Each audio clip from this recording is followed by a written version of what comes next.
ಗಟ್ಟಿಯಾಗು ಇಟ್ಟಿಗೆಯಂತೆ, ಬೆಂದರೂ ಒಳೆಯಬೇಕು ಚಿನ್ನದಂತೆ. ಆಗಬಾರದಾಗಿತ್ತು ಆಗಿದೆ, ಕಾಣದ ಕೈಗಳ ಕೈವಾಡ ಅಡಗಿದೆ. ದೇವರಾಗುವ ಸಮಯ ಬಂದಿದೆ, ದೇವರಾಗಿ ಜಗಕ್ಕೆ ನೀನು ತೋರಬೇಕಿದೆ. ದೇವರಾಗಿ ಇತಿಹಾಸ ಬರೆಯಬೇಕಿದೆ. ಚಾಲೆಂಜಿಂಗ್ ಸ್ಟಾರ್, ನಿಮಗೆ ಚಾಲೆಂಜು ಎದುರಿದೆ. ಬದಲಾಗಿದ್ದಾರೆ. ಯಾಕೆ ಬದಲಾಗಿದ್ದಾರೆ ಅಂತಂದ್ರೆ ಆ ಜೈಲ ಆ ಪಾಠ ಕಲಿಸ್ಬಿಡುತ್ತೆ. ಬದಲಾಗ್ತಾರೆ ಅನ್ನೋದಕ್ಕಿಂತ ದೊಡ್ಡ ವಿಷಯ ನಾನು ಹೇಳ್ಬೇಕಂದ್ರೆ ಈ ಜಗತ್ತನ್ನೇ ಮೆಚ್ಚುವಂತ ವ್ಯಕ್ತಿ. ಸ್ನೇಹಕ್ಕಿಂತ ದೊಡ್ಡದು ಯಾವುದೂ ಇಲ್ಲ.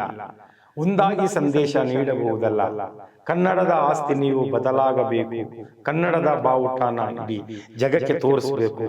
ದ್ವೇಷ ಅನ್ನೋದು ವಿಷನ ನಾವು ಕುಡಿದು ಬೇರೆಯವರು ಸಾಯ್ಲಿ ಅಂತ ಬಯಸೋದೇ ದ್ವೇಷ ಅಂತೆ. ಲಾಸ್ಟ್ 4th ಟೈಮ್ ಅವರು ಬೇಜಾರು ಮಾಡ್ಕೊಂಡು ನನಗೆ ಏನು ಎಣ್ಣೆ ಹೊಡಿಬೇಕು ಅಂತ ಫೋನ್ ಮಾಡಿದ ತಕ್ಷಣ ಅವರು ಅಮೌಂಟ್ ಹಾಕ್ತಾರೆ. ಅದ್ಭುತ ಅಂತಂದ್ರೆ ನನಗೆ ತುಂಬಾ ನೋವಿದೆ, ತುಂಬಾ ಕಷ್ಟದಲ್ಲಿದ್ದೀನಿ, ನಾನು ತುಂಬಾನೇ ಟಾರ್ಚರ್ ಇದೆ ಸಾಲ್ಗಾರ. ಆದ್ರೂ ಆ ಒಂದು ರಿಲೀಸ್ ಆಗಿದಂತ ಕಮೆಂಟ್ ನೋಡಿದಾಗ ಎಲ್ಲ ಮರ್ತು ಹೋಗ್ತೀನಿ.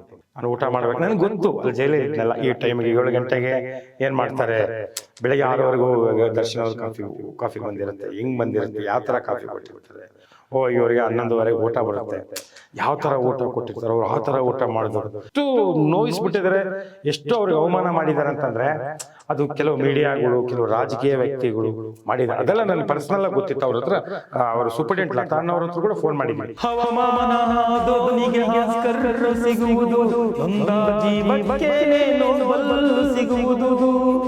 ಒಳಿತು ಮಾಡೋ ಮನುಷ್ಯನಿಗೆ ಕಷ್ಟ ಬರೋದು, ಪೆಟ್ಟು ತಿಂದ ಮನಸ್ಸೇ ಇತಿಹಾಸ ಬರೆಯುವುದು. ಭೂತಕಾಲ ನೀನು ಮರೆಯಲೇಬೇಕು, ಜಗವ ಗೆಲ್ಲೋ ಶಕ್ತಿಯನ್ನು ಪಡೆಯಲೇಬೇಕು. ಸತ್ತ ಮೇಲೂ ಇಲ್ಲಿ ನೀನು ಬದುಕಿರಬೇಕು. ಚಾಲೆಂಜಿಂಗ್ ಸ್ಟಾರ್, ನಿಮಗೆ ಚಾಲೆಂಜು ಎದುರಿದೆ. ಇಲ್ಲ, ಅವರು ಆಕ್ಚುಲಿ ದ್ವೇಷ ಇಲ್ಲ, ಅವರು ದ್ವೇಷ ಮಾಡಲ್ಲ, ಅವರು ಪ್ರೀತಿ ಮಾಡ್ತಾರೆ. ಕೋಪ ಅಷ್ಟೇ. ನನ್ನ ಒಂದು ನಾಲೆಡ್ಜ್ ಪ್ರಕಾರ ಕೋಪ ಇದೆ ಅಷ್ಟೇ. ಬದಲಾಗಿದ್ದಾರೆ ಆಲ್ರೆಡಿ. ಯಾಕೆ ಬದಲಾಗಿದ್ದಾರೆ ಅಂತಂತಂದರೆ ಆ ಜೈಲು ಆ ಪಾಠ ಕಲಿಸ್ಬಿಡುತ್ತೆ. ನಾನು 11 ತಿಂಗಳಿದ್ದೀನಲ್ಲ, ಆ್ಯಕ್ಚುಲಿ ಎಬ್ಬಿಚುವಲ್ ಅಫೆಂಡರ್ಸ್ ಬದಲಾಗೋದು ಕಷ್ಟ. ಈ ಕಳ್ತನ ಮಾಡ್ತಾರೆ, ಹೋಗ್ತಾರೆ, ಆಚೆ ಬರ್ತಾರೆ, ಅಲ್ಲಿ ಯಾರಿಗೋ ಚುಚ್ತಾರೆ, ಆಚೆ ಬರ್ತಾರೆ. ಅವರು ಬದಲಾಗ್ತಾರೆ, ಅವ್ರಿಗೆ ಟೈಮ್ ತಗೊಳುತ್ತೆ. ತುಂಬ ರಾಯಲ್ ಆಗಿರೋಂಥ ವ್ಯಕ್ತಿ, ತುಂಬ ಐಷಾರಾಮಿ ಜೀವನ ನಡೆಸಿರೋಂಥ ವ್ಯಕ್ತಿ ಆ 10/10 ರೂಮಲ್ಲಿ ಕಲಿಯೋದಿದೆಯಲ್ಲ, ಅದು ಯಾವ ಯೂನಿವರ್ಸಿಟಿನೂ ಕಲಿಸ್ತಿರೋಂಥ ಪಾಠ ಆ ಒಂದು 10/10 ರೂಮ್ ಕಲಿಸಿರುತ್ತೆ. ಯೋಚನೆ ಮಾಡಿ, ನಾವು ಇಲ್ಲಿ ಬರೀ 24 hours ಇಲ್ಲಿ ಇರೋಕ್ಕೆ ಆಗಲ್ಲ. ನಿಮಗೆಲ್ಲ ಟಿ ವಿ ಕೊಡ್ತೀವಿ, ಎಲ್ಲ ಬಿರಿಯಾನಿ ಕೊಡ್ತೀವಿ, ಎಲ್ಲ ಕೊಡ್ತೀವಿ, ಇರಿ ನೋಡೋಣ, ಆಗಲ್ಲ. ಅಂಥದ್ರಲ್ಲಿ ಅವರು 6 ತಿಂಗಳು 7 ತಿಂಗಳು 8 ತಿಂಗಳು ಅಲ್ಲಿ ಇದ್ದಾರೆ ಅಂತಂದರೆ ಅವ್ರಿಗೆಲ್ಲ ಮನಸ್ಸು ಪರಿವರ್ತನೆ ಆಗುತ್ತೆ. ಯಾಕಂದ್ರೆ ನನಗೆ ಅನುಭವ ಆಗಿದೆ. ನಾನು ಕೂಡ ಜೈಲಿಗೆ ಹೋಗೋಕ್ಕಿಂತ ಮುಂಚೆ ನನಗೂ ಆಸೆ, ಆಕಾಂಕ್ಷೆಗಳು. ನಾನು ಹಂಗೆ ಬಂಗ್ಲೆ ಕಟ್ಟಬೇಕು, ಹಿಂಗೆ ಬಂಗ್ಲೆ ಕಟ್ಟಬೇಕು, ನಾನು ಕಾರ್ ತಗೋಬೇಕು, ಅದು ತಗೋಬೇಕು, ರಾಯಲಾಗಿ ಬದುಕಬೇಕಂತ ಇದ್ದೆ. ಜೈಲಿಗೆ ಹೋದ್ಮೇಲೆ ನನಗನ್ನಿಸ್ತು ನಿಜವಾದ ಜೀವನ ಏನು, ಹೆಂಗೆ ಬದುಕಬೇಕು, ನಮಗೇನು ಖುಷಿ ಕೊಡುತ್ತೆ ಅಂತ ಅಂದ್ಬಿಟ್ಟು ಇವತ್ತು ನನ್ನ ಜಾಬಲ್ಲಿ 1 ಲಕ್ಷ ಇದ್ರೂ ಇವತ್ತೇ ಖರ್ಚಾಗಬೇಕು. ಇವತ್ತು ಖರ್ಚಾಗಬೇಕು ಅನ್ನೋದಕ್ಕಿಂತ ಆ 1 ಲಕ್ಷ ನನ್ನ ಹತ್ರ ಇದ್ದರೆ ಯೂಸ್ ಆಗಲ್ಲ. ನನಗೆ ಇವತ್ತಿನ ಖರ್ಚಿಗೆ 1,000 ಬೇಕು, ಇನ್ನು 99,000 ಬೇರೆಯವ್ರ ಕಷ್ಟದಲ್ಲಿರ್ತಾರೆ, ಅವ್ರಿಗೆ ಯೂಸ್ ಆಗಲಿ ಅನ್ನೋ ಒಂದು ಮನಸ್ಥಿತಿಗೆ ಬಂದ್ಬಿಟ್ಟೆ. ಅದೇ ರೀತಿ ದರ್ಶನ್ರವರು ಬದಲಾಗ್ತಾರೆ ಅನ್ನೋದಕ್ಕಿಂತ ದೊಡ್ಡ ವಿಷಯ ನಾನು ಹೇಳ್ಬೇಕಂದ್ರೆ ಈ ಜಗತ್ತನ್ನೇ ಮೆಚ್ಚುವಂಥ ವ್ಯಕ್ತಿ ಆಗ್ತಾರೆ. ಅವರು ಸಾಮಾನ್ಯ ವ್ಯಕ್ತಿ ಆಗಲ್ಲ. ಯಾಕಂತಂದರೆ ಆ ಜೈಲವ್ರಿಗೆ ಆ ಪಾಠ ಕಲಿಸಿದೆ, ತುಂಬ ದೊಡ್ಡ ವ್ಯಕ್ತಿ ಆಗ್ತಾರೆ. ಅವರಿಂದ ಸಮಾಜಕ್ಕೆ ಒಂದು ದೊಡ್ಡ ಸಂದೇಶ ಕೊಡ್ತಾರೆ. ಅವರು ಸಮಾಜಕ್ಕೆ ತುಂಬ ಒಳ್ಳೆಯದಾಗತ್ತೆ. ಯಾವುದೇ ಒಂದು ಏನೋ ಒಂದು ನನ್ನ ಮೈಂಡಿಂದ ಹೇಳ್ತಾ ಇಲ್ಲ, ಹೃದಯದಿಂದ ಹೇಳ್ತಾ ಇದ್ದೀನಿ. ಆಮೇಲೆ ಇನ್ನೊಂದು ವಿಷಯ, ನಾನು ಯಾರ ಬಗ್ಗೆನೂ ಯಾರಿಂದನೂ ನಿರೀಕ್ಷೆ ಇಲ್ಲ. ಯಾರಿಂದ ಇಡೀ ಇಂಡಸ್ಟ್ರಿಯಿಂದನೂ, ನಾನು ಇಂಡಸ್ಟ್ರಿಯಲ್ಲಿ ಫಸ್ಟೇ ಕೆಲವೊಂದು ಚಾನಲಲ್ಲಿ ಮಾತಾಡಿದ್ದೀನಿ, ಬೇಡ ನನಗೆ ಅವಕಾಶ ಕೊಡೋದು ಬೇಡ, ಒಳಿತು ಮಾಡೋ ಮನುಷ್ಯ ಅಂತ ಬರೆದು 16 ವರ್ಷ ಆದ್ರೂ ಇವತ್ತು ಯಾರೋ ಒಬ್ರು ಕರೆದು ಇದು ಮಾಡಿಲ್ಲ. ಮತ್ತು ಇನ್ಮೇಲೆ ಬೇಡ, ನೀವು ಇಂಡಸ್ಟ್ರಿಯಲ್ಲಿ ಅವಕಾಶ ಕೊಟ್ಟರು ನೀವೇನು 1 2 ದಿವಸ 3 ದಿವಸ 1 ವಾರ ಜೀವನ ನಡೆಸ್ಬೋದು ಅಷ್ಟೇ. ಅದಕ್ಕಿಂತ ಬೇಡ, ಅದಕ್ಕೋಸ್ಕರ ನಾನು ಆಸೆನೇ ಬಿಟ್ಬಿಟ್ಟಿದ್ದೀನಿ. ಅಂಥದ್ರಲ್ಲಿ ನಾನು ಯಾವ ನಟರು, ಸುಮಾರು ನಟರು ಫೋನ್ ಮಾಡ್ತಾರೆ, ಸುಮಾರು ಮಿನಿಸ್ಟ್ರುಗಳು ಫೋನ್ ಮಾಡ್ತಾರೆ. ನಾನು ಯಾರಿಂದನೂ ಏನೂ ನಿರೀಕ್ಷೆ ಮಾಡಲ್ಲ. ಅದೇ ರೀತಿ ದರ್ಶನ್ ಅವರಿಂದ ಕೂಡ ಈ ವಾಹಿನಿ ಮುಖಾಂತರ ನಾನು ಹೇಳೋದಂದರೆ ಖಂಡಿತವಾಗಲೂ ಅವರಿಂದ ಏನೇನೂ ನಿರೀಕ್ಷೆ ಇಲ್ಲ, ಯಾವುದೇ ಸ್ವಾರ್ಥ ಇಟ್ಕೊಂಡು ಮಾಡಿಲ್ಲ. ಇದು ನಾನು ಏನು ಹೇಳ್ತಾ ಇದ್ದೀನಿ ಫ್ಯಾಕ್ಟ್, ಸತ್ಯಾಂಶ. ಅವರು ಜೈಲಿಗೆ ಹೋಗಿದ್ದಾರೆ, ಅವ್ರು ಎಷ್ಟೊಂದು 6 ತಿಂಗಳು 7 ತಿಂಗಳು ಒಳಗಡೆ ಇದ್ದಾರೆ. ಆ ಜೈಲು ಅವ್ರಿಗೆ ಪಾಠ ಕಲಿಸಿದೆ, ಒಳ್ಳೇದಕ್ಕೋಸ್ಕರ ಹೋಗಿದ್ದಾರೆ ಅವರು.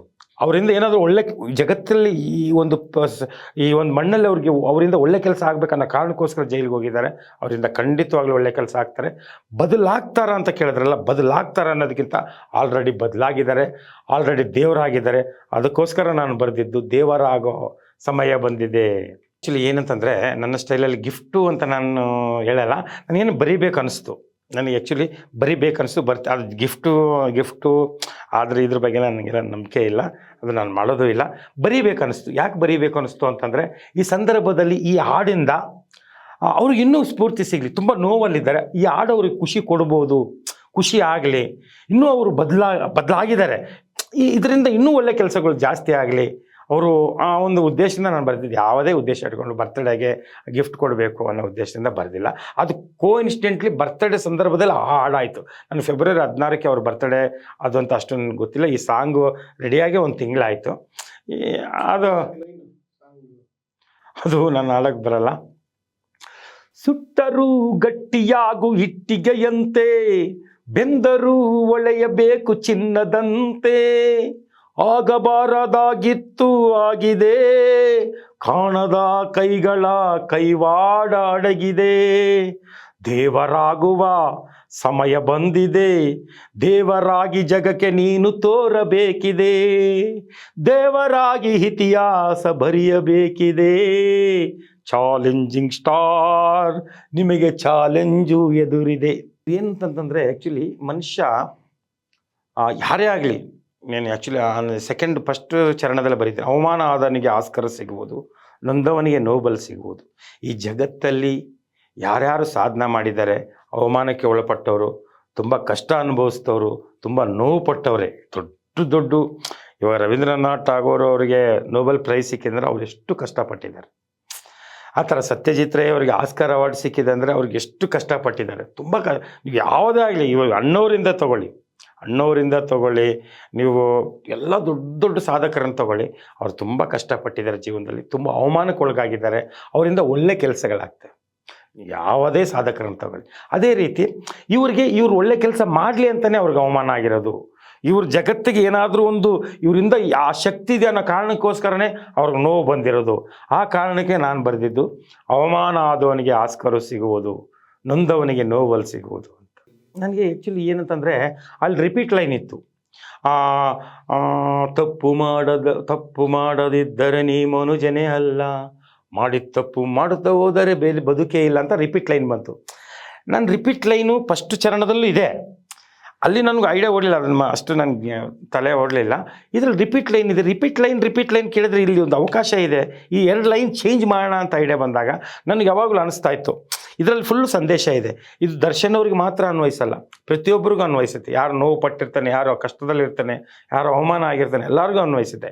ಅದೇ ರೀತಿ ನಾನು ಆ ರಿಪೀಟ್ ಲೈನ್ ಇರೋದ್ರಿಂದ ಯೋಚನೆ ಮಾಡಿದಾಗ ನನಗೆ ಬಂದಿದ್ದು, ಸ್ನೇಹಕ್ಕಿಂತ ದೊಡ್ಡದು ಯಾವುದೂ ಇಲ್ಲ, ಒಂದಾಗಿ ಸಂದೇಶ ನೀಡಬಹುದಲ್ಲ, ಕನ್ನಡದ ಆಸ್ತಿ ನೀವು ಬದಲಾಗಬೇಕು, ಕನ್ನಡದ ಬಾವುಟನ ಇಡೀ ಜಗಕ್ಕೆ ತೋರಿಸ್ಬೇಕು. ಅವರಿಬ್ಬರು ಒಂದಾದರೆ ನನ್ನಷ್ಟು ಖುಷಿ ಪಡೋ ವ್ಯಕ್ತಿ ಯಾರೂ ಇಲ್ಲ. ನಾನೆಂತಲ್ಲ, ಕೋಟ್ಯಾಂತರ ಅಭಿಮಾನಿಗಳು ಖುಷಿ ಪಡ್ತಾರೆ. ದ್ವೇಷದಿಂದ ಏನೂ ಸಾಧನೆ ಮಾಡೋಕ್ಕಾಗಲ್ಲ. ಬುದ್ಧ ಒಂದು ಮಾತು ಹೇಳ್ತಾರೆ, ದ್ವೇಷ ಅನ್ನೋದು ವಿಷನ ನಾವು ಕುಡಿದು ಬೇರೆಯವರು ಸಾಯಲಿ ಅಂತ ಬಯಸೋದೇ ದ್ವೇಷ ಅಂತೆ. ದ್ವೇಷದಿಂದಿಲ್ಲ. ಆ್ಯಕ್ಚುಲಿ ಅವ್ರು ಒಂದಾದರೆ ಎಷ್ಟೋ ಅಭಿಮಾನಿಗಳು, ಅವ್ರ ಸಮಾಜಕ್ಕೆ ಒಂದು ಸಂದೇಶ ಆಗುತ್ತೆ ಅವರಿಂದ. ಅವರು ಒಳ್ಳೆ ಒಂದಾಗೋದ್ರಿಂದ ಅವ್ರ ಅಭಿಮಾನಿಗಳಿಗೆ, ಸುಮಾರು ಜನಕ್ಕೆ ಒಳ್ಳೆ ಸಂದೇಶ ಆಗುತ್ತೆ. ಆ ಸಂದೇಶ ಅವ್ರು ಕೊಡಬೇಕು. ಖಂಡಿತವಾಗ್ಲೂ ಸುದೀಪ್ ದರ್ಶನ್ ಒಂದಾಗಬೇಕು ಅನ್ನೋದು ನನ್ನ ಅಂತರಾಳದ ಮಾತು, ನನ್ನ ಇದು ವೈಯಕ್ತಿಕ ಅಭಿಪ್ರಾಯ ಅನ್ನೋದಕ್ಕಿಂತ ಎಷ್ಟೋ ಅಭಿಮಾನಿಗಳ ಅಭಿಪ್ರಾಯ ಇದು, ನಾನು ಹೇಳಿದ್ದೀನಿ. ಆಧ್ಯಾತ್ಮಿಕ ಇಲ್ಲ, ಆ್ಯಕ್ಚುಲಿ ನನಗೂ ಅವಧೂತ ಅನ್ನೋ ಪದ ಅರ್ಥ ಇಲ್ಲ, ಗೊತ್ತಿಲ್ಲ. ಆ್ಯಕ್ಚುಲಿ ನಾನು ಎಲ್ಲರೂ ತಿಳ್ಕೊತಾರೆ ಏನಾದರೂ ಋಷಿ ಅಂದರೆ ಏನೋ ಪಂಡಿತ, ಏನೋ ಓದಿದ್ದಾನೆ, ಹಂಗೆ ಹಿಂಗೆ ಆ ಥರ ಸಂತ ಶಿಶುನಾಳ ಶರೀಫಾ, ಆಧುನಿಕ ಶರೀಫಾ ಅಂತೆಲ್ಲ ಹೇಳ್ತಾರೆ. ಕೆಲವರು ಬಂದು ಮುನ್ನುಡಿ ಬರೀರಿ, ಬೆನ್ನುಡಿ, ನನಗೆ ಏನಂದ್ರೆ ಏನು ಗೊತ್ತಿಲ್ಲ. ನಾನು ಅಷ್ಟು ಓದ್ಕೊಂಡವನಲ್ಲ. ಕನ್ನಡನ ಒಂದು ಪೇಜ್ ಕರೆಕ್ಟಾಗಿ ಸ್ಪೆಲ್ಲಿಂಗ್ ಮಿಸ್ಟೇಕ್ ಇಲ್ಲದೆ ಬರೆಯೋಕ್ಕೂ ಆಗಲ್ಲ. ಅಂಥದ್ರಲ್ಲಿ ಒಬ್ಬರು ರವೀಂದ್ರ ಸ್ವರ್ಗಾವಿಯವರು ಈ ಹಾಡು ಆಗೋದಕ್ಕೆ ಕಾರಣನೇ ಅವರು, ರವೀಂದ್ರ ಸ್ವರ್ಗಾವಿಯವರು. ಒಬ್ರಿಗೆ ಯಾರಿಗೂ ಕೇಳಿದೆ, ಅವ್ರು ಏನು ಆಡೋಕ್ಕೆ ಇಂಟ್ರೆಸ್ಟ್ ತೋರಿಸ್ಲಿಲ್ಲ. ಇವ್ರ ಹತ್ರ ಈ ಟ್ರ್ಯಾಕ್ ಕಳಿಸಿದ್ರೆ ನಾನು ಆಡ್ತೀನಿ ಋಷಿ, ನನ್ನ ಹತ್ರ ದುಡ್ಡಿಲ್ಲ.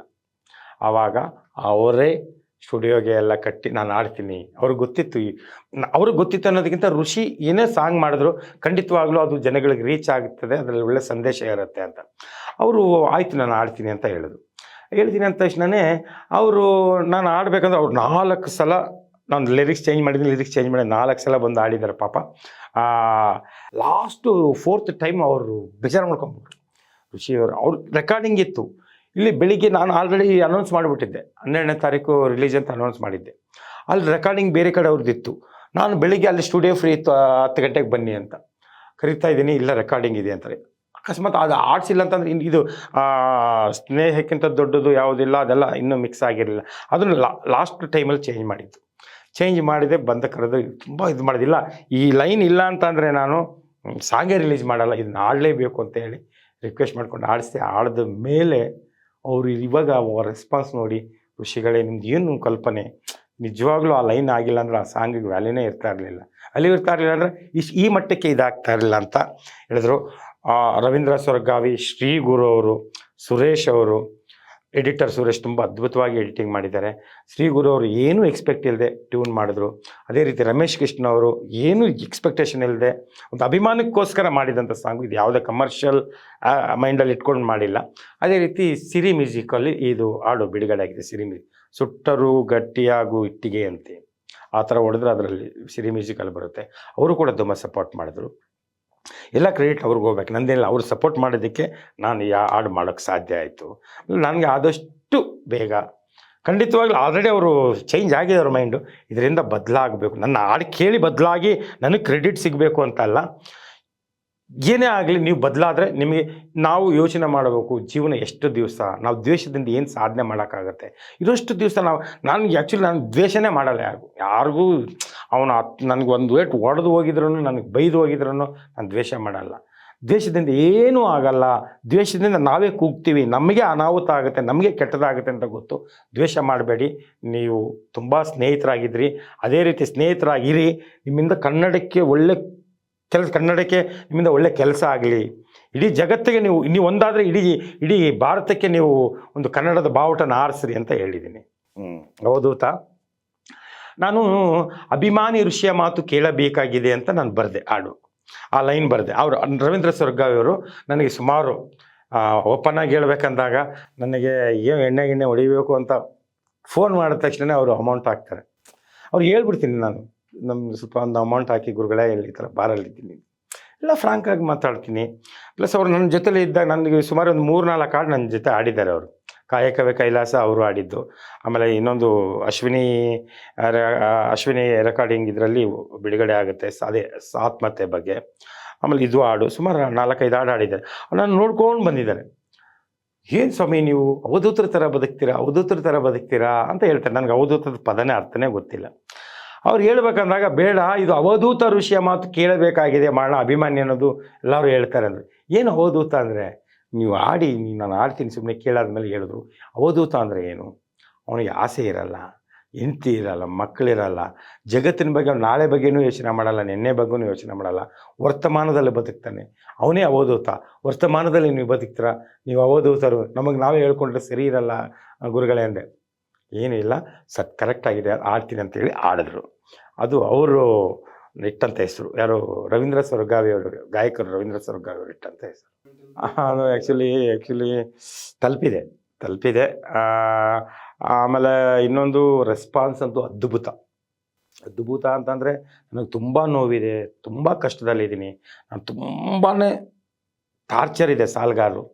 ಆದರೂ ಆ ಒಂದು ರಿಲೀಸ್ ಆಗಿದಂಥ ಕಮೆಂಟ್ ನೋಡಿದಾಗ ನಾನೆಲ್ಲ ಮರ್ತೋಗ್ತೀನಿ. ಇದು ಎಷ್ಟು ಹೇಳಬೇಕು ಸರಿ ಇಲ್ಲ. ಒಳಿತು ಮಾಡೋ ಮನುಷ್ಯಗಿಂತ ಅದ್ಭುತ ಪ್ರತಿಕ್ರಿಯೆ ಇದರಲ್ಲಿದೆ. ಅದು ಆ್ಯಕ್ಚುಲಿ ನಾವು ಒಳಿತು ಮಾಡೋ ಮನುಷ್ಯ ಲಹರಿಯಲ್ಲಿ ಮಾಡಿದ್ದೀವಿ, ಸಬ್ಸ್ಕ್ರೈಬರ್ ಜಾಸ್ತಿ ಇದ್ದರು, ಕೋಟಿಗಟ್ಟಲೆ ಜನ ನೋಡಿದ್ದಾರೆ. ಜಸ್ಟ್ ಇಲ್ಲಿ 3-4 ಲಕ್ಷ ಸಬ್ಸ್ಕ್ರೈಬರ್ ಅಂತ ಜನದಲ್ಲಿ ಕೂಡ 1.5 ಲಕ್ಷ 2 ಲಕ್ಷ ಜನ ನೋಡಿದ್ದಾರೆ. ಅದು ತುಂಬ ಖುಷಿ ಆಗುತ್ತೆ. ತುಂಬ ಅದ್ಭುತ ರಿಯಾಕ್ಷನ್ ಇದೆ. ಅಭಿಮಾನಿಗಳು ನಾವು ಪ್ರತಿಯೊಬ್ಬರು ಕಮೆಂಟ್ ಏನಂತಂದರೆ, ಸರ್ ನಮ್ಮ ಮನಸ್ಸಲ್ಲಿ ಇದ್ದಿದ್ದೇನೋ ನೀವು ಹೇಳಿದ್ದೀರಾ, ನಮ್ಮನ್ನು ಕೇಳಿದ ತಕ್ಷಣ ರೋಮಾಂಚನ ಆಗುತ್ತೆ, ಕಣ್ಣಲ್ಲಿ ನೀರು ಬರುತ್ತೆ. ಆ ಒಂದು ಆ ಇನ್ಸ್ಟಾಗ್ರಾಮಲ್ಲಿ ಅದು ಎಷ್ಟು ಸಾವಿರ ಜನ ಅವರವರೇ ಇಂಡಿವಿಜುವಲ್ ಆಗಿ what A voice what A lyrics ಅಂತೆಲ್ಲ ಹಾಕ್ಕೊಂಡು ಬೆಂಕಿ ಲಿರಿಕ್ಸು, ಬೆಂಕಿ ಇದು ಆ್ಯಕ್ಟಿಂಗ್ ಅಂತೆಲ್ಲ ಹಾಕ್ಕೊಂಡು ಮಾಡಿದ್ದಾರೆ. ಅದೆಲ್ಲ ನೋಡಿದಾಗ ತುಂಬ ಖುಷಿ ಆಗುತ್ತೆ. ನಿರೀಕ್ಷೆಗೆ ಮೀರಿದ ಆ ಒಂದು ಪ್ರತಿಕ್ರಿಯೆ ನಮಗೆ ಈ ಹಾಡಿಂದ ಸಿಕ್ಕಿದೆ. ಇಲ್ಲ ಆ್ಯಕ್ಚುಲಿ ದರ್ಶನ್ ಅವರು ಏನಂತಂದರೆ ಸುಮಾರು ಜನ ಫೋನ್ ಮಾಡಿದ್ರು ನನಗೆ. ದರ್ಶನ್ ತುಂಬ ಆತ್ಮೀಯರು, ತುಂಬ ಹತ್ತಿರದಲ್ಲಿರೋರ ಹತ್ರ ಫೋನ್ ಮಾಡಿದ್ರು. ತುಂಬ ಅದ್ಭುತವಾಗಿದೆ ಋಷಿ ಅವರು. ನನಗೆ ಈ ಸಾಂಗ್ ಅಂತಲ್ಲ, ನಾನು ಮೊದಲಿಂದನೂ ನಾನು ದರ್ಶನ್ ಬಗ್ಗೆ ಟಿ ವಿಯಲ್ಲಿ ಮಾತಾಡಿದಾಗಲೂ ಫಾಲೋ ಮಾಡಿದ್ದಾರೆ. ಆಮೇಲೆ ಒಂದು ಲಾಯರ್ ಬಗ್ಗೆ ಮಾತಾಡಿದಾಗಲೂ ಫಾಲೋ ಮಾಡಿದ್ದಾರೆ, ಫಾಲೋ ಮಾಡ್ಕೊಂಬಂದಿದ್ದಾರೆ. ಅವ್ರ ನಂಬರ್ ಸಿಕ್ಕಿರಲಿಲ್ಲ. ಇದರಲ್ಲಿ ನಾನು ನಂಬರ್ ಹಾಕಿದೆ. ಯಾಕೆ ನಂಬರ್ ಹಾಕಿದೆ ಅಂತಂದರೆ, ಎಷ್ಟೋ ಜನ ಋಷಿ ಹತ್ರ ಮಾತಾಡಬೇಕು ಅಂತ ಇರ್ತಾರೆ. ನಾವು ನಂಬರ್ ನಾವು 24 ಗಂಟೆ ಫ್ರೀ ಇರ್ತೀವಿ, ನನಗೇನು ತೊಂದರೆ ಆಗಿಲ್ಲ, ನಂಬರ್ ಹಾಕಿದೆ. ಆಮೇಲೆ ಎಷ್ಟೋ ಜನ ಕರೋಕೆ ಮೈನಸ್ ಟ್ರಾಕ್ ಅವ್ರಿಗೆ ಸಿಗಲ್ಲ, ಆಡಬೇಕು ಅಂತ ಇಷ್ಟ ಇರುತ್ತೆ ಆರ್ಕೆಸ್ಟ್ರದವರು, ಅದಕ್ಕೋಸ್ಕರ ಅವ್ರಿಗೆಲ್ಲ ರೀಚ್ ಆಗಲಿ ಅಂತ ನಂಬರ್ ಹಾಕಿದೆ. ಖಂಡಿತವಾಗ್ಲೂ ದರ್ಶನ್ ಅವರು ನೋಡಿದ್ದಾರೆ, ನೋಡಿ ತುಂಬ ಖುಷಿ ಪಟ್ಟಿದ್ದಾರೆ ಅಂತ ನಾನು ಕೇಳ್ಪಟ್ಟಿದ್ದೀನಿ. ನಾನು ನಟ ಅಲ್ಲ, ತುಂಬ ಕೆಟ್ಟ ನಟ, ಸಾಹಿತಿನೂ ಅಲ್ಲ, ಕೆಟ್ಟ ಸಾಹಿತಿ. ಅದು ಏನೋ ಗೊತ್ತಿಲ್ಲ, ನಾ ಮಾಡಿದ್ದನ್ನು ಇಷ್ಟಪಡ್ತಾರೆ. ಅದು ಎಲ್ಲರೂ ನೀವು ಹೇಳ್ದಂಗೆ ಅದ್ಭುತ ರೋಮಾಂಚನ ಆಗುತ್ತೆ. ಅದೇನೋ ಗಾಂಭೀರ್ಯ, ಆ ಕೋಪ, ಆ ಒಂದು ಇದು ಅಂತೆಲ್ಲ ಹೇಳ್ತಾರೆ. ಅದು ಏನಂತಂದರೆ, ನೀವು ಒಂದು ಕಲೆ ಎಲ್ಲರಿಗೂ ಇರುತ್ತೆ, ಆದರೆ ಆ ಕಲೆನ ಪ್ರೋತ್ಸಾಹಿಸೋ ಗುಣ ಇರೋರಿಗೆ ವಿಶೇಷವಾಗಿ ದೇವರ ಆಶೀರ್ವಾದ ಇರಬೇಕಂತ. ನನ್ನದು ದೊಡ್ಡದಲ್ಲ, ನಾನು ಮಾಡಿದ್ದು ದೊಡ್ಡದಲ್ಲ, ನೀವೇನು ಇಷ್ಟಪಡ್ತೀರಾ, ನೀವೇನು ಖುಷಿ ಪಡ್ತೀರಾ, ನೀವೇನು ಪ್ರೋತ್ಸಾಹ ಮಾಡ್ತೀರಾ, ಅದು ದೊಡ್ಡದು ಅಂತ ಹೇಳೋಕ್ಕೆ ಇಷ್ಟಪಡ್ತೀನಿ. ನಾನು ಒಂದು ಮಾತು ಬರೀ ದರ್ಶನ್ ಅವ್ರ ಬಗ್ಗೆನೇ ಮಾಡಿಲ್ಲ ಸಾಂಗು. ನಾನು ಸಿದ್ಧಗಂಗಾ ಶ್ರೀಗಳು ಲಿಂಗೈಕ್ಯರಾದಾಗ ಕಾಯಕವೇ ಕೈಲಾಸ ಅಂದರು ಬಸವ ಅಂತ ಮಾಡಿದ್ದೀನಿ. ಆಮೇಲೆ ಅಪ್ಪು ಅವ್ರ ನಿಧನರಾದಾಗ ಅಪ್ಪು ಮಾಡಿದ ತಪ್ಪು ಏನು ಅಂತಲೂ ಅದ್ರ ಬಗ್ಗೆನೂ ಮಾಡಿದ್ದೀನಿ. ಆಮೇಲೆ ಬೆಳಗಾಂ ಇಶ್ಯೂ ಬಂದಾಗ ಆ ಒಂದು ಕನ್ನಡ ಹೋರಾಟಗಾರರ ಪರನೂ ಮಾಡಿದ್ದೀನಿ. ನಾನು ಓಪನ್ ಆಗಿ ಬೇರೆ ಹತ್ರನೂ ಮಾತಾಡ್ತೀನಿ. ನಾನು ಯಾರಿಂದ ಆ ದೇವರಿಂದ ಕೂಡ ನನಗೆ ನಿರೀಕ್ಷೆ ಇಲ್ಲ. ಆ ದೇವರೇ ಏನಾದರೂ ಆಶೀರ್ವಾದ ಮಾಡ್ತಾನೆ, ನಿನಗೆ ಒಳ್ಳೆ ಬಂಗ್ಲೆ ಕೊಡ್ತೀನಿ, ಒಳ್ಳೆ ಅರಮನೆ ಕೊಡ್ತೀನಿ, ನಿನಗೆ ಇದು ಮಾಡಂದ್ರು ನಿರೀಕ್ಷೆ ಇಲ್ಲ. ನಾನು ಏನೋ ಕಷ್ಟಪಟ್ಟಿದ್ರೆ, ನನಗೇನಾದರೂ ಅಲ್ಪ ಸ್ವಲ್ಪ ಪ್ರತಿಭೆ ಇದ್ದರೆ ಆ ಪ್ರತಿಭೆಗೆ ಗೌರವ ಸಿಗಲಿ ಹೊರತು ನಾನು ಯಾರಿಂದನೂ ನಿರೀಕ್ಷೆ ಇಲ್ಲ. ನನಗೆ ಆ್ಯಕ್ಚುಲಿ ಹೇಳ್ಬೇಕಂತಾಗ CM ಅವರು 2 ಸಲ ಫೋನ್ ಮಾಡಿದರು, ನಮ್ಮ ಒಳಿತು ಮಾಡೋ ಮನುಷ್ಯ ಕೇಳಿ. ಈ CM ಅಲ್ಲ, ಅಲ್ಲೇ ನೆಕ್ಸ್ಟು CM ಅವರು CM ಆಗಿದ್ದಾಗಲೂ ನಾನು ಹೋಗಲಿಲ್ಲ. ಆಮೇಲೆ ಇವಾಗಲೂ ಒಬ್ಬರು ಶಿವರಾಜ್ ತಂಗಡಿ ಅಂತ ಅವರು ಮಿನಿಸ್ಟ್ರ್ ಇದ್ದಾರಲ್ಲ, ಅವ್ರ ಹತ್ರ ಕರ್ಕೊಂಡು ಹೋಗ್ತೀನಿ ರಾಜ್ಯೋತ್ಸವ ಪ್ರಶಸ್ತಿ. ಬೇಡ, ನನಗೆ ಅವಶ್ಯಕತೆ ಇಲ್ಲ. ಯಾವುದೇ ನಿರೀಕ್ಷೆ ಇಲ್ಲ ಸರ್, ಯಾವುದೇ ನಾನು ತುಂಬ ಪ್ಲಸ್ ಪಾಯಿಂಟು. ನಾನು ಇಷ್ಟೆಲ್ಲ ಕಷ್ಟ ಇದ್ರೂ ತುಂಬ ಖುಷಿಯಾಗಿದ್ದೀನಿ ಅಂತಂದರೆ, ನಾನು ಏನೇ ಕೆಲಸ ಮಾಡಿದ್ರು ಏನೂ ನಿರೀಕ್ಷೆ ಮಾಡಲ್ಲ. ನಾನು ಯಾರಿಗೆ ಏನಾದರೂ ಸಾಂಗ್ ಬರ್ಕೊಟ್ರು, ಯಾರಿಗೆ ನನ್ನಿಂದ ಹೆಲ್ಪ್ ಆದರೂ ಕೂಡ ಅವರು ಮತ್ತೆ ನನಗೆ ಹೆಲ್ಪ್ ಮಾಡಲಿ ಅಂತ ನಾನು ನಿರೀಕ್ಷೆ ಮಾಡಲ್ಲ. ಅದು ತುಂಬ ನೋವು ಕೊಡುತ್ತೆ. ಯಾವುದೇ ನಿರೀಕ್ಷೆ ಇಲ್ಲದೆ ನಾನು ಎಲ್ಲ ಕೆಲಸ, ಇದೊಂದೇ ಕೆಲಸ ಅಲ್ಲ, ಏನೇ ಕೆಲಸ ಮಾಡೋದು ನಾನು ನಿರೀಕ್ಷೆ ಮಾಡಲ್ಲ. ನಿರಾಸೆ ಆಗುತ್ತೆ, ನೋವು. ಆ್ಯಕ್ಚುಲಿ ಎಕ್ಸ್ಪೆಕ್ಟೇಷನ್ ಯಾವಾಗಲೂ ನಿಮಗೆ ಒಂದು ನಿರೀಕ್ಷೆ ಇರುತ್ತಲ್ವ, ಎಲ್ಲದರಲ್ಲೂ ಇದೊಂದರಲ್ಲೇ ಅಂತಲ್ಲ. ನಾನು ಅದು ಅನುಭವಿಸ್ಬಿಟ್ಟಿದ್ದೀನಿ. ನಾನು ಪ್ರೀತಿ ತುಂಬ ಸಿಗುತ್ತೆ ಅಂತ ತಿಳ್ಕೊಂಡು ನಾನು ಹುಡುಗಿಗೆ ಇದು ಮಾಡಿದೆ, ಅದು ಸಿಗಲಿಲ್ಲ. ಆದರೆ ತುಂಬ ನೋವಾಯಿತು. ಇವಾಗಲೂ ನೋವಿದೆ. 20-30 ವರ್ಷ ಆದ್ರೂ ಇವಾಗಲೂ ಆ ನೋವು ಕಾಡ್ತಾನೆ ಇದೆ. ಆದರೆ ಆ ನಿರೀಕ್ಷೆನೇ ಇಲ್ಲ ಅಂದಿದ್ರೆ ಖಂಡಿತವಾಗಿ ಆ ನೋವು ಇರ್ತಾ ಇರಲಿಲ್ಲ. ಯಾವುದೇ ಕಾರಣಕ್ಕೂ ನನಗೆ ನಿರೀಕ್ಷೆ ಇಲ್ಲ, ಯಾರಿಂದನೂ ನಿರೀಕ್ಷೆ ಇಲ್ಲ. ನಾನು ಯಾವುದೇ ಆಗಲಿ, ನಾನು ಒಂದು ಫಸ್ಟ್ ಪಾಯಿಂಟ್ನು ನಾನು ಸಾಹಿತಿ ಅಂತ ತಿಳ್ಕೊಂಡಿಲ್ಲ, ನಾನು ತುಂಬ ಗ್ರೇಟ್ ಸಾಹಿತಿ ಅಂತ ತಿಳ್ಕೊಂಡಿಲ್ಲ. ಯಾರಾದರೂ ಪ್ರೀತಿಯಿಂದ ನೀವು ಬರಲೇಬೇಕು ಅಂದಾಗ, ಇವಾಗ ನಾರಾಯಣಗೌಡರು ಇವತ್ತು ಕರೆದಿದ್ರು, ಕರೆದ ತಕ್ಷಣ ಇವರು ದರ್ಶನ್ ಸಾಂಗ್ ಅವ್ರು ನೋಡಿ ತುಂಬ ಖುಷಿಪಟ್ಟರು. ನೋಡಿ ಹಾಡು ಬರೀಬೇಕು, ನಾರಾಯಣಗೌಡರ ಬಗ್ಗೆ ಹೆಂಗೆ ಹಾಡು ಬರೀಬೇಕು ಅಂತ ಗೊತ್ತಿಲ್ಲ, ಅಷ್ಟು ನಾನು ಇದಿರಲಿಲ್ಲ. ನಾವು ಸಿದ್ಧಗಂಗಾ ಸ್ವಾಮಿಗಳು ಬಗ್ಗೆ ಹಾಡು ಬರೀಬೇಕಂದಾಗಲೂ ಕೂಡ ನಾನು ಅಲ್ಲಿ ಹೋಗಿದ್ದು, ಎಣ್ಣೆ ಸಿಗುತ್ತೆ, ಒಂದು ಕ್ವಾರ್ಟರ್ ಎಣ್ಣೆ ಸಿಗುತ್ತೆ, ಅವ್ರ ಜೊತೆ ಹೋದ್ರನ್ನ ಉದ್ದೇಶದಿಂದ ಹೋಗಿ. ಆದರೆ ಅವ್ರು ಪ್ರೀತಿ ತೋರಿಸಿದಾಗ, ಅವ್ರು ನನ್ನ ಮೇಲೆ ಆತ್ಮವಿಶ್ವಾಸ ಕೊಟ್ಟು ಋಷಿ ಟ್ಯಾಲೆಂಟೆಡ್ ಬರೀತಾರೆ ಅಂತಂದಾಗ, ಆ ಟ್ಯಾಲೆಂಟ್ ನನ್ನನ್ನು ಬರೆಸ್ಬಿಡ, ಅವರೊಂದು ಪ್ರೋತ್ಸಾಹ, ಅವರ ಒಂದು ಏನು ಎನ್ಕರೇಜ್ಮೆಂಟ್ ಇರುತ್ತಲ್ಲ, ಅದು ಬರೆಸ್ಬಿಡುತ್ತೆ. ಅದೇ ರೀತಿ ನಾರಾಯಣಗೌಡರು ಕೊಟ್ಟು ತುಂಬ ಅದ್ಭುತವಾಗಿ ಬರೀತೀರ ನೀವು ಅಂತ ಅಂದಾಗ ಅವರ ಒಂದು ಪ್ರೀತಿ ವಿಶ್ವಾಸ ಬರೆಸ್ಬಿಡುತ್ತೆ. ಅದೇ ರೀತಿ ಬೇರೆ ಯಾರು ದರ್ಶನ್ ಅಂತಲ್ಲ, ನೀವೇ ಆಗಲಿ ನಿಮ್ಮ ಚಾನಲ್ ಬಗ್ಗೆ ಒಂದು ಒಳ್ಳೆ ಹಾಡು ಬರೀಬೋದು. ನನ್ನ ಚಾನಲ್ ಅಂದರೆ ಗೊತ್ತಿಲ್ಲ, ಏನಂದ್ರೆ ಗೊತ್ತಿಲ್ಲ, ನಾನು ಹಾಡು ಬರಿತೀನಿ ಅಂತಲೂ ಗೊತ್ತಿಲ್ಲ. ನೀವು ಬಂದು ನಿಮ್ಮ ಟ್ಯಾಲೆಂಟ್ ಇದೆ, ನೀವು ಬರೀತಿರೋ ಆ ಶಕ್ತಿ ನಿಮ್ಮಲ್ಲಿದೆ ಅಂತಂದಾಗ ಅದು ಯಾವುದೋ ಒಂದು ಅಗೋಚರ ಶಕ್ತಿ ನನಗೆ ಬರೆಸುತ್ತೆ. ನಾನು ಇದುವರೆಗೂ ನಾನು ಸಾಹಿತಿ, ನನಗೆ ಯಾರಾದರೂ ಇಂಥ ಅದ್ಭುತ ಸಾಂಗ್ ಬರೆದಿದ್ದೀರಾ, ಒಳಿತು ಮಾಡೋ ಮನುಷ್ಯ ಅಂದಾಗ ಹೌದಾ ನಾನು ಬರೆದಿದ್ದೆ ಅಂತ ನೆನಪಾಗುತ್ತೆ, ಖುಷಿ ಆಗಲ್ಲ. ಆದರೆ ಯಾರೋ ಬಂದ್ಬಿಟ್ಟು ಸರ್ ಅದು ಒಳಿತು ಮಾಡೋ ಮನುಷ್ಯರಿಂದ ತುಂಬ ಜನ ಬದಲಾಗಿದೆ, ನಾನು ಬದಲಾಗಿದ್ದೀನಿ ಸರ್, ನಾನು ಚಿಕ್ಕದವ್ರಿಗೆಲ್ಲ ಹೊಡಿತಾ ಇದೆ, ಅದನ್ನು ಕೇಳಿ ನಾನು ತುಂಬ ಸೈಲೆಂಟ್ ಆಗಿಬಿಟ್ಟಿದ್ದೀನಿ ಸರ್, ನಾನೊಬ್ಬನ ಸಾಯಿಸೋಕೆ ಹೋಗಿದ್ದೆ ಸರ್, ಆ ಬಸ್ ಸ್ಟ್ಯಾಂಡಲ್ಲಿ ಹಾಡು ಕೇಳಿಸ್ಬಿಟ್ಟು ನಾನು ಬದಲಾಯಿತು ಸರ್. ಆ ಥರ ನಮ್ಮ ತಾಯಿಗೆ ಕ್ಯಾನ್ಸರ್ ಪೇಷಂಟ್ ಸರ್, ಅವ್ರು ನಮ್ಮ ತಾಯಿ ಹಾಡು ಕೇಳ್ತಾ 6 ತಿಂಗಳಲ್ಲಿ ಸತ್ತೋಗ್ತೀನಿ ಅಂತ ಹೇಳಿದ್ರು, 6 ತಿಂಗಳಲ್ಲಿ ಹೋಗ್ಬಿಡ್ತಾರೆ ಅಂತ ಹೇಳಿದ್ರು. ನನ್ನ ತಾಯಿ ಆರೋಗ್ಯದಾಗ ತುಂಬ ಖುಷಿ ಆಗುತ್ತೆ. ಇಂಥ ಅದ್ಭುತ ಲಿರಿಕ್ಸ್ ರೈಟ್ರು, ನೀನು ಗ್ರೇಟು, ಹಂಗೆ ಬರೆದಿದ್ಯಾ, ನೀನು ಸಂತ ಪಂತ ಅಂದರೆ ನನಗೆ ಖುಷಿ ಆಗಲ್ಲ. ಇದು ಸತ್ಯವಾದ ಮಾತು. ಯಾರೇ ಆಗಲಿ ಸರ್, ದರ್ಶನ್ ಅಂತಲ್ಲ, ಯಾರೇ ನನ್ನ ಬರೆಸಿ ಶಕ್ತಿ ಇದೆ ಅಂತ ನನಗೆ ಪ್ರೋತ್ಸಾಹ ತುಂಬಿದಾಗ ಮಾತ್ರ ಆ ಪದಗಳು ಬರ್ತೇ ಹೊರತು ತಗೋ 1 ಲಕ್ಷ ನೀನು ಬರಿ ಅಂದಾಗ ಖಂಡಿತವಾಗ್ಲೂ ನನಗೆ ಆ ಪದಗಳು ಹುಟ್ಟಲ್ಲ. ನೀನು ಬರಿತೀಯ ಋಷಿ, ನಿನ್ನ ಹತ್ರ ಆ ಶಕ್ತಿ ಇದೆ, ಆ ಟ್ಯಾಲೆಂಟ್ ಇದೆ, ನೀನು ಅದ್ಭುತ ಬರೀಬೇಕು, ಹಂಗೆ ಹಿಂಗೆ ಅಂತಂದಾಗ ಆ ನಿಮ್ಮ ಪ್ರೀತಿ ನಾನು ಬರೆಸ್ಬಿಡುತ್ತೆ ಅಷ್ಟು. ಆ ಇನ್ಸ್ಪಿರೇಷನ್ ಅಂತಂದಾಗ ನನಗೆ ಒಂದು ಯಾವ ಲೈನ್ ಹುಟ್ಟಿತು. ನಾನು ಆ್ಯಕ್ಚುಲಿ ಇವಾಗ ಏನು ಹೇಳ್ತಾ ಇದ್ದೀನಿ, ನನ್ನ ಹೃದಯ ಅಂತರಾಳದಿಂದ ನಾನು ಒಂದು ಮಾತಾಡ್ತೀನಿ. ನಾನು 11 ತಿಂಗಳು ಜೈಲಲ್ಲಿದ್ದೆ. ದರ್ಶನ್ ಒಳಗಡೆ ಇದ್ದಾಗ ಅವ್ರ ಮನೆಯವರು, ಅವರ ಅಭಿಮಾನಿಗಳು, ಅವರ ಆತ್ಮೀಯರು, ಅವರ ಸ್ನೇಹಿತರು ಎಷ್ಟು ಬೇಜಾರು, ಎಷ್ಟು ನೋವು ಪಟ್ಕೊಂಡಿದ್ದಾರೋ ಅದಕ್ಕಿಂತ ಹೆಚ್ಚು ನೋವು ನನಗಾಗಿದೆ. ನಾನು ಊಟ ಮಾಡಬೇಕು, ನನಗೆ ಗೊತ್ತು ಅಲ್ಲಿ ಜೈಲಲ್ಲಿ ಇದ್ನಲ್ಲ, ಈ ಟೈಮಿಗೆ 7 ಗಂಟೆಗೆ ಏನು ಮಾಡ್ತಾರೆ, ಬೆಳಗ್ಗೆ 6ವರೆಗೂ ದರ್ಶನ್ ಅವ್ರ ಕಾಫಿ ಬಂದಿರುತ್ತೆ, ಹೆಂಗೆ ಬಂದಿರುತ್ತೆ, ಯಾವ ಥರ ಕಾಫಿ ಕೊಟ್ಟಿರ್ತಾರೆ, ಇವರಿಗೆ 11ವರೆಗೆ ಊಟ ಬರುತ್ತೆ, ಯಾವ ಥರ ಊಟ ಕೊಟ್ಟಿರ್ತಾರೋ ಅವ್ರು ಆ ಥರ ಊಟ ಮಾಡಿದ್ರು. ಇವಾಗ ಏನು ಮಾಡ್ತಾ ಇರ್ತಾರೋ, ಅವ್ರಿಗೆ ಟಿ ವಿ ಇಲ್ವಂತೆ. ಆಮೇಲೆ ಅದೊಂದು ನನಗೆ ಬೇಜಾರಾಯಿತು. ಅವರು ಸೂಪರ್ಡೆಂಟು ಕೂಡ ನಾನು ಫೋನ್ ಮಾಡಿ ನಾನು ಮಾತಾಡಿದ್ದೀನಿ. ಅವ್ರಿಗೆ ಎಲ್ಲ ಆರೋಪಿಗಳಿಗೆ ಟಿ ವಿ ಕೊಟ್ಟಿದ್ದಾರೆ, ಪ್ಲಸ್ ಎಲ್ಲ ಚಾನಲ್ ಕೊಟ್ಟಿದ್ದಾರೆ. ದರ್ಶನ್ ಅವ್ರಿಗೆ ಮಾತ್ರ ಟಿ ವಿ ಕೊಡೋ ಕೂಡ ಒಂದು ಇದು ಮಾಡಿದ್ದಾರೆ. ಅವ್ರಿಗೆ ಎಷ್ಟು ನೋಯಿಸ್ಬಿಟ್ಟಿದ್ದಾರೆ, ಎಷ್ಟು ಅವ್ರಿಗೆ ಅವಮಾನ ಮಾಡಿದ್ದಾರೆ ಅಂತಂದರೆ ಅದು ಕೆಲವು ಮೀಡಿಯಾಗಳು, ಕೆಲವು ರಾಜಕೀಯ ವ್ಯಕ್ತಿಗಳು ಮಾಡಿದ್ದಾರೆ. ಅದೆಲ್ಲ ನನಗೆ ಪರ್ಸ್ನಲ್ಲಾಗಿ ಗೊತ್ತಿತ್ತು. ಅವ್ರ ಹತ್ರ ಅವರು ಸೂಪರ್ಡೆಂಟ್ ಲತಾನ್ನವ್ರ ಹತ್ರ ಕೂಡ ಫೋನ್ ಮಾಡಿದ್ದೀನಿ. ಎಲ್ಲ ಅಪರಾಧಿಗಳು, ಆರೋಪಿಗಳನ್ನು ಎಲ್ಲರಿಗೂ ಒಂದೇ ಫೆಸಿಲಿಟಿ ಕೊಡಿ. ಅವ್ರಿಗೆಲ್ಲ ಚಾನಲ್ ಕೊಟ್ಟಿದ್ದಾರೆ, ಇವ್ರಿಗೆ ಯಾವ ಚಾನಲ್ ಕೊಟ್ಟಿರಲಿಲ್ಲ, ಬರೀ ಚಂದನ ಮಾತ್ರ ಕೊಟ್ಟಿದ್ದು. ಅದೆಲ್ಲ ನೆನೆಸ್ಕೊತಾ ಇದ್ದಾರೆ. ಅದೆಲ್ಲ ನೆನೆಸ್ಕೊಂಡಾಗ ಸುಟ್ಟರು ಇಟ್ಟಿಗಾಗಂತ 2 ಲೈನ್ ಇವ್ರಿಗೋಸ್ಕರ ಅಂತ ಬರೆದಿಲ್ಲ, ನಾನು ಆತ್ಮಹತ್ಯೆ ಮಾಡ್ಕೋಬಾರ್ದು ಅನ್ನೋ ಉದ್ದೇಶದಿಂದ 2 ಲೈನ್ ಬರೆದು ಇಟ್ಕೊಂಡಿದ್ದೆ ಅಷ್ಟೇ. ಬರೆಯಂಥ ಇವ್ರಿಗೊಂದು ಬರೆಯೋಂಥ ಸಂದರ್ಭ ಬಂದಾಗ ಆ ಲೈನ್ ಇವ್ರಿಗೆ ಸೂಟ್ ಆಗುತ್ತೆ ಅಂದ್ಕೊಂಡೆ. ಆಮೇಲೆ ಎಲ್ಲದಕ್ಕಿಂತ ಹೆಚ್ಚಾಗಿ ಅವರ ಒಂದು ಎಲ್ಪಿಂಗ್ ನೇಚರ್ ಬಗ್ಗೆ ನನಗೆ ತುಂಬ ಗೊತ್ತಿದೆ. ಆ್ಯಕ್ಚುಲಿ ಅವರು ಎಲ್ಲಿ ಹೇಳ್ಕೊಳ್ಳಲ್ಲ. ನೀವು ಎಲ್ಲಿ ಅವ್ರಿಗೆ ಫಸ್ಟ್ ಹೇಳೋದೇನಂತಂದರೆ, ನಾನು ನೀನು ಏನೋ ಹೆಲ್ಪ್ ಮಾಡಿದಾಗ ದಯವಿಟ್ಟು ನಾನು ಇದೇನೇನು ತಗೋ, ಇದೇನು ನಿನಗೆ ಹೆಲ್ಪ್ ಆಗುತ್ತೆ ತಗೋ, ನಿನಗೆ ಇದು ಮಾಡ್ತದೆ, ನನಗೆ ಆಗುತ್ತೆ, ಎಲ್ಲಿ ಹೇಳ್ಕೋಬೇಡ. ಅವ್ರು ಯಾಕೆ ಒಂದು ZTV ಹೇಳಿದ್ರು, ಯಾಕೆ ಅಂತಂದರೆ ಅವ್ನಿಗೆ ಏನು ಕಷ್ಟದಲ್ಲಿದ್ದಾನೆ, ಅವನು ಕೊಟ್ಟು ನಾನು ಪಬ್ಲಿಸಿಟಿ ತೊಗೊಂಡು ಅವ್ನಿಗೆ ಅವಮಾನ ಆಗಬಾರ್ದು ಅಂತ ಅದೊಂದು ದೊಡ್ಡ ಮಾತು ಹೇಳಿದ್ರು. ಅದೇ ರೀತಿ ಸುಮಾರು ಜನ ಟಿ ವಿಯಲ್ಲೆಲ್ಲ ಮಾತಾಡಿದ್ದಾರೆ, ನನಗೆ ಪರ್ಸ್ನಲ್ಲಾಗೂ ಹೇಳಿದ್ದಾರೆ, ನಾನು ದರ್ಶನ್ ಅವರು ಹಂಗೆ ಹೆಲ್ಪ್ ಮಾಡಿದ್ದಾರೆ, ಹಿಂಗೆ ಹೆಲ್ಪ್ ಮಾಡಿದ್ದಾರೆ ಅಂತ. ಅದೆಲ್ಲ ನೆನೆಸ್ಕೊಂಡಾಗ ಅಂಥ ವ್ಯಕ್ತಿ, ಒಬ್ಬ ವ್ಯಕ್ತಿ ಹೆಂಗೆ ಬರುತ್ತಾನೆ ಜೈಲಲ್ಲಿ, ಹೆಂಗೆ ಇರ್ತಾನೆ? ಸರ್ ಅದು ನರಕ ಸರ್, ಜೈಲು 24 ಅವರ್ಸು ಒಂದು ರೂಮಲ್ಲಿ ಇಮ್ಯಾಜ್ ಮಾಡ್ಕೊಳ್ಳೋಕ್ಕಾಗಲ್ಲ. ಅವ್ರ ಬಗ್ಗೆ ಇಮ್ಯಾಜ್ ಮಾಡ್ತಾ ನನಗೆ ಈ ಲೈನ್ಗಳು ಬಂದ್ಬಿಟ್ಟು, ಅಂದರೆ ಅವಾಗ ಅಲ್ಲಿ ಯೋಚನೆ ಕೆಟ್ಟದ್ದು ಯೋಚನೆ ಮಾಡಲ್ಲ ಅವರು. ಇಲ್ಲ, ನನಗೆ ಇಷ್ಟು ಅಭಿಮಾನಿಗಳು ಪ್ರೀತಿ ಮಾಡ್ತಾರೆ, ಇಷ್ಟು ನನಗೆ ಪ್ರೀತಿ ಇದೆ, ಇಲ್ಲ ನಾನು ಏನಾದರೂ ಒಂದು ಒಳ್ಳೆ ಕೆಲಸ ಮಾಡಬೇಕು, ಈ ಜಗತ್ತಿಗೊಂದು ಒಳ್ಳೆ ಸಂದೇಶ, ಅದೇ ಯೋಚನೆ ಬರುತ್ತೆ.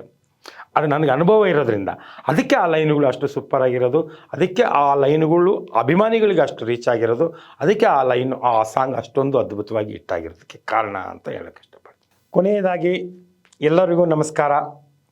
ನಾನು ಎಲ್ಲರಿಗೂ ಏನು ಕೇಳ್ಕೊಳ್ಳೋದಂದರೆ, ದಯವಿಟ್ಟು ಎಲ್ಲರೂ ಚೆನ್ನಾಗಿದ್ದಾರೆ, ನೀವು ಅವರು ಒಂದು ಬೇರೆ ನಟರದ್ದು ಅವ್ರ ಫ್ಯಾಮಿಲಿ ಫೋಟೋ ತೊಗೊಂಡು ಎಡಿಟ್ ಮಾಡಿ, ಆಮೇಲೆ ಇವ್ರ ಫ್ಯಾಮಿಲಿ ತೊಗೊಂಡು ಮಾಡಿ ಒಬ್ಬರು ಸ್ಟಾರ್ಗಳ ಮಧ್ಯೆ ಒಂದು ಭಿನ್ನಾಭಿಪ್ರಾಯ ಬರೋ ಥರ ಮಾಡಬೇಡಿ. ಎಲ್ಲ ನಾನು ಹೇಳ್ತಾ ಇರೋದು ಎಲ್ಲ ಅಭಿಮಾನಿಗಳಿಗೆ, ಎಲ್ಲ ಬಂಧುಗಳಿಗೆ ಕೇಳ್ಕೊಳ್ತಾರೆ ಅಂದರೆ ಮಾಡಬೇಡಿ. ಅವರೆಲ್ಲ ಚೆನ್ನಾಗಿರ್ತಾರೆ, ನೀವು ಅವ್ರಿಗೆ ಒಳ್ಳೇದನ್ನು ಬಯಸಿ. ದೇಶ ಮಾಡಬೇಡಿ, ಯಾರಿಗೂ ದೇಶ ಮಾಡಬೇಡಿ. ನಮಗೆಲ್ಲ ಇವಾಗ ನೀವು ದರ್ಶನ್ ಅಭಿಮಾನಿ ಆದರೆ ಎಲ್ಲರಿಗೂ ನೀವು ಅಭಿಮಾನಿ, ಅವ್ರಿಗೆ ಹೋಗಿ ಪಿಕ್ಚರ್ ನೋಡಿ ಅವ್ರಿಗೆ ಕಟ್ಟುವಟ್ಟು ಹಾಕಿ ಅಂತೆಲ್ಲ ಪ್ರೀತಿಸಿ ಅಷ್ಟೇ. ಪ್ರೀತಿಸೋಕ್ಕೆ ನೀವು ದುಡ್ಡು ಕೊಡಬೇಕಾಗಿಲ್ಲ. ಆಮೇಲೆ ಇವರು ಬೇರೆ ಎಲ್ಲ ಅಭಿಮಾನಿಗಳಿಗೆ ನಾನು ಹೇಳೋದಷ್ಟೇ, ದ್ವೇಷ ಮಾಡಬೇಡಿ, ಅವ್ರಿಗೆ ಎಡಿಟ್ ಎಲ್ಲ ಮಾಡಿ ಮನಸ್ಸು ನೋಯಿಸಬೇಡಿ. ಅದು ವಿಕೃತ ಮನಸ್ಸು. ಎಲ್ಲರೂ ಮಾಡಲ್ಲ ಪಾಪ, ಕೆಲವರು 5-6 ಜನ ಮಾಡೋದ್ರಿಂದ ಎಲ್ಲರಿಗೂ ಕೆಟ್ಟ ಹೆಸರು ಬರುತ್ತೆ. ಆ ಥರ ಮಾಡೋರು ನೀವು ಕಂಡ್ರೆ ಖಂಡಿತವಾಗಿ ಅವ್ರಿಗೆ ಹೇಳಿ, ದಯವಿಟ್ಟು ಈ ಥರ ಮಾಡೋದ್ರಿಂದ ಏನು ಲಾಭ ಇಲ್ಲ, ಬೇರೆಯವ್ರಿಗೆ ಅವಮಾನ ಮಾಡೋದ್ರಿಂದ ಏನು ಲಾಭ ಇಲ್ಲ ಅಂತ. ಆ್ಯಕ್ಚುಲಿ ದರ್ಶನ್ ಅಭಿಮಾನಿಗಳು ಕೂಡ ನೀವು ಮಾದರಿ ಆಗಬೇಕು. ಇವಾಗ ದರ್ಶನ್ ಅವ್ರು ಹೇಗೆ ಅಷ್ಟು ಒಳ್ಳೆ ಕೆಲಸ ಮಾಡಿ ಮಾದರಿ ಆಗ್ತಾರೆ, ಅದೇ ರೀತಿ ಮಾದರಿ ಆಗಬೇಕು. ಇವತ್ತು ವಿಶೇಷವಾಗಿ ದರ್ಶನ್ ರವರ ಹುಟ್ಟುಹಬ್ಬ. ದರ್ಶನ್ ರವರೇ ನನ್ನ ಕಡೆಯಿಂದ ಪ್ಲಸ್ ನಮ್ಮ ಒಂದು ಸುದ್ದಿವಾಹಿನಿ ತಂಡದಿಂದ ನಿಮಗೆ ಹುಟ್ಟುಹಬ್ಬದ ಶುಭಾಶಯಗಳು. ನೀವು ಆಲ್ರೆಡಿ ಬದಲಾಗಬೇಕು ಅಂತ ನಾನು ಹೇಳಲ್ಲ, ಆಲ್ರೆಡಿ ಬದಲಾಗಿದ್ದೀರಾ. ಈ ಜಗತ್ತೇ ಮೆಚ್ಚುವಂಥ ವ್ಯಕ್ತಿ ನೀವು ಆಗ್ತೀರಾ. ಖಂಡಿತವಾಗ್ಲೂ ನಿಮಗೆ ಒಳ್ಳೆಯದಾಗಲಿ, ನೀವು ಕಂಡ ಕನಸೆಲ್ಲ ನನಸಾಗಲಿ, ನಿಮ್ಮಿಂದ ಜಗತ್ತಿಗೆ ಒಳ್ಳೆಯ ಕೆಲಸ ಆಗಲಿ ಅಂತ ಕೇಳ್ತಾ ನಾನು 2 ಮಾತುಗಳನ್ನ ಮುಗಿಸ್ತೀನಿ. ನನಗೆ ಮಾತಾಡೋಕ್ಕೆ ಅವಕಾಶ ಮಾಡಿಕೊಟ್ಟಂಥ ಸುದ್ದಿವಾಹಿನಿಗೆ ವಿಶೇಷವಾಗಿ ಅವರ ತಂಡಕ್ಕೆ ನನ್ನ ಹೃದಯಪೂರ್ವಕ ಅಭಿನಂದನೆಗಳು. ಧನ್ಯವಾದ. ಹವಾಮಾನ ಧೋನಿಗೆ ಆಸ್ಕರ್ರು ಸಿಗುವುದು, ನೊಂದ ಜೀವಕ್ಕೇನೆ ನೋಬಲ್ಲು ಸಿಗುವುದು, ಒಳಿತು ಮಾಡೋ ಮನುಷ್ಯನಿಗೆ ಕಷ್ಟ ಬರೋದು, ಪೆಟ್ಟು ತಿಂದ ಆ ಮನಸ್ಸೇ ಇತಿಹಾಸ ಬರೆಯೋದು, ಭೂತಕಾಲ ನೀನು ಮರೆಯಲೇಬೇಕು, ಜಗವ ಗೆಲ್ಲೋ ಶಕ್ತಿಯನ್ನು ಪಡೆಯಲೇಬೇಕು, ಸತ್ತ ಮೇಲೂ ಇಲ್ಲಿ ನೀನು ಬದುಕಿರಬೇಕು. ಚಾಲೆಂಜಿಂಗ್ ಸ್ಟಾರ್, ನಿಮಗೆ ಚಾಲೆಂಜು ಎದುರಿದೆ. ಧನ್ಯವಾದಗಳು. ಹೆಚ್ಚಿನ ವಿಡಿಯೋಗಳಿಗೆ ಪ್ರತಿಧ್ವನಿ ಯೂಟ್ಯೂಬ್ ಚಾನೆಲ್ ಸಬ್ಸ್ಕ್ರೈಬ್ ಮಾಡಿ, ಬೆಲ್ ಐಕಾನ್ ಕ್ಲಿಕ್ ಮಾಡಿ.